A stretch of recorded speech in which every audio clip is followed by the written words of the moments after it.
ताज्या बातम्यांसाठी ठाणे वृत्तांतला सबस्क्राइब करा आणि बेल आयकॉनवर क्लिक करा आणि पाहत रहा ठाणे एकसंघ, फक्त ठाणे वृत्तांत सोबत।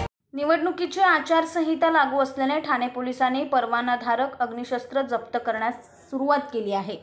ठाणे आयुक्तालय क्षेत्रात 4457 परवानाधारक अग्निशस्त्र आहेत। त्यापैकी 3748 अग्निशस्त्र पोलिसांनी जप्त केले आहेत।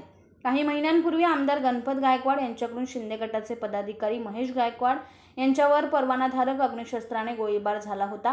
त्यानंतर पोलिसांनी परवानाधारक अग्निशस्त्राविषयी सावधगिरीची पावले उचलली आहेत। ठाणे जिल्ह्यात ठाणे, कल्याण आणि भिवंडी लोकसभा मतदारसंघ येतो। या मतदारसंघातील बहुतांश भाग ठाणे शहर पोलीस आयुक्तालय क्षेत्रात येतो।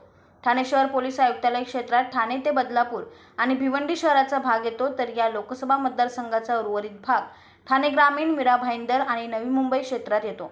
निवडणूक आचारसंहितेच्या कालावधीत शस्त्र परवानाधारकांनी शस्त्रे पोलीस ठाण्यात जमा करणे बंधनकारक असते।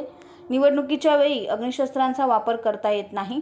अग्निशस्त्र व्यापाऱ्यांकडून मतदारांवर प्रभाव पाडणे, धमकावणे किंवा मतदारांना एखाद्या विशिष्ट पक्षाला मतदान करण्यास भाग पाडण्यासाठी त्याचा वापर केला जाऊ शकतो। त्यामुळे कायदा आणि सुव्यवस्था राखण्यासाठी प्रतिबंधात्मक उपाय म्हणून तसेच निवडणुका निष्पक्ष पार पडल्या जाव्यात म्हणून पोलिसांकडून ही अग्निशस्त्रे जप्त केली जात आहेत। ठाणे आयुक्तालय क्षेत्रात एकूण 4457 परवानाधारक अग्निशस्त्र आहेत। त्यापैकी 3748 अग्निशस्त्र जप्त करण्यात आली आहेत। असे असले तरी सुरक्षेच्या कारणास्तव काही जणांना त्यातून वगळण्यात आले आहे, तर काहींना सुरक्षेच्या कारणास्तव शस्त्र बाळगण्याची सक्ती आहे।